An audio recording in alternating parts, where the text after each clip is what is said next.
Greetings folks, this is Wrongwise Gamgee, and welcome to Quick and Dirty Roleplaying. In this video, I'll tell you how to best enjoy tabletop role-playing games. Sounds preposterous, right? I, a complete stranger, suggesting that I can tell you, the individual viewer with your own personality, life experiences, and preferences, how to best enjoy tabletop role-playing games. That's because it is a preposterous statement. For some months now, I've been exploring different tabletop role-playing game related YouTube channels that are big on promoting maximizing role-playing, adapting a lot of out-of-character activity to make it more role-play compliant, and, when such adaptation is not possible, to simply cut it out altogether. This is all for the sake of immersion. Throughout my learning phase of this style of playing TTRPGs, I've done my best to adapt this style of play to a couple of gaming groups that I've ran sessions for. Before the session would start, I will tell them to stay in character, to rephrase out-of-character questions to statements about what the character is doing in the game world, and to assume expected details of a scene that I don't specifically mention are likely available and can be interacted with. I would also spell out my functions as a game master to the group, that I describe what they perceive, I adjudicate the rules of the game, I roleplay the NPCs, and I describe the outcomes of everyone's actions, whether dice are rolled or not. Before I got into this roleplay maximization focused style of play, but after I discovered Dungeon World and by extension story games, though I didn't know about the distinction between them and role-playing games at the time, I would ask for players to input selective amounts of authorial control over scene details or the outcomes of their actions. To me, as a game master, this allowed for a greater variety of events to emerge during the session, because I wasn't just relying on my own ideas all the time, but I was pulling from the ideas of the players at the table. To me, as the game master, this was more enjoyable than seeing the players completely immersed in the game world. I derived enjoyment from players participating in this shared story emergence process with me, because I wanted to be surprised by what befell the PCs when they would roll a mixed success or a failed roll in ways that didn't always have to stem directly from the action itself. That decoupling of what happens next coming directly from the results of the dice roll expanded my creative freedom on what happens next, or in the future, of the narrative. To many hardcore OSR gamers, this is the equivalent of drinking mop water, and they would classify these games as not only not being tabletop role-playing games, but as less than tabletop role-playing games.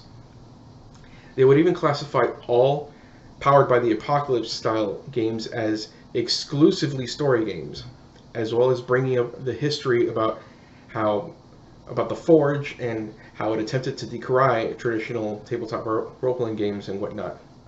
I wasn't around for that, and I honestly don't care about the Forge Wars or whatever mudslinging occurred at the time. To me, the Powered by the Apocalypse system and methodology was simply a different way of playing tabletop role-playing games that appealed more to what I wanted out of tabletop role-playing games, to experience dynamic and exciting emergent stories. This is something that I had experienced when I first played AD&D 2nd Edition with the person who introduced me to the TTRPGs, when we were playing the game wrong and did things such as dash slicing through a line of 6 kobolds and cutting off their heads with a successful strength roll. Now back to my incorporation of a more role-play-centric playstyle. For the sessions that I ran in this style, I have to say that overall, I enjoyed running sessions in that style less than I did with the more story-gamey style that I ran prior. In forcing players to stay in character when they wanted me, the GM, to clarify what their characters could see or what they can do, as if I were some hall monitor, didn't feel good to me. It didn't feel good to me, and it doesn't feel good to me. Whether or not they phrased it in character or out of character was ultimately inconsequential to me, because either approach led to the same request. What does my character see? Or can my character do X? This has been decried as having a mother may I conversation, and it can get annoying when it's back to back, but not every single instance of preventing out-of-character talk can be foreseen in Session 0. Only guidelines to follow. The inevitable curiosity or confusion about Situation X will pop up during session, and the most natural way to address this is with the player asking the game master a question. In the video titled Dungeons & Dragons WotC Plus, these are role-playing games by Condor DM. The link is in the description. He explains that if a tabletop role-playing game session is just pure roleplay and that game mechanic talk is discouraged as much as possible, then people are just engaging in a drama class exercise without realizing it. He's actually very derisive of this extreme adherence to this style of play, and I share that derision insofar as how it fosters elitist, not elite, and intolerant attitudes and behaviors towards non-roleplay purist playstyles. Heck, I've come across tabletop role-playing game content creators that flat out state that not role-playing in tabletop role-playing games is tantamount to abuse of the activity, and then goes on to explain how in the dictionary abuse means misuse, and whatever other justification he wanted to make simply because people are not playing tabletop role-playing games the way he prefers them to be played. In a tabletop role-playing game session, people will get into character. They will talk about the game mechanics involved in scenes when they come into play, or when they don't. They will talk about strategy and tactics, whether it's in context about what's happening in the scene for the following scene with regards to employing game mechanics meta, or a combination of the above. To me, all this funnels into people talking about stuff related to the game and the session. A conversation, if you will. I'm fine with all of this and prefer this type of talk at the table as long as it's productive and keeps the pace going forward rather than halting due to arguments.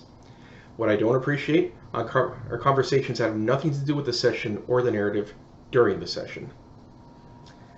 So to go back to the point I made at the beginning of the video, if you found a way to enjoy tabletop role-playing games as a player or as a game master, and there's someone stating that your way of enjoying tabletop role-playing games is wrong, ignore that statement.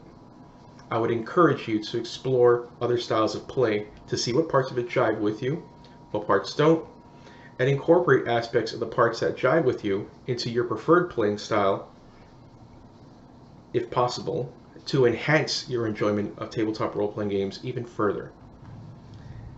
As Alexander Macris states in his book, Arbiter of Worlds, tabletop role-playing games are an intramural sport, meaning that it's a sport-like activity that takes place solely within your own group, not one where you play against other teams, groups in this sense, to see who wins. That YouTube content creator is not going to hover over your game to see whether or not you're doing it their preferred way, and your enjoyment of your game with your group ultimately doesn't matter to them. Last but not least, I think it's a good idea to look for groups whose preferred playstyle gels with your own whenever possible. This is especially challenging for folk like myself who are not into D&D 5e, Pathfinder, or imitators of earlier editions of D&D, such as many OSR games that maintain a class and level style system of character creation and advancement. Nevertheless, keep at it, because although we are the minority, there are people within the tabletop role-playing game hobby who are looking to expand their horizons beyond the shadow of D&D.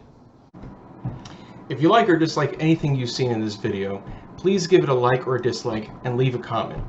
Subscribe if you want to support my channel, and if you really want to support my endeavors, head over to my Patreon and become an appreciated trooper.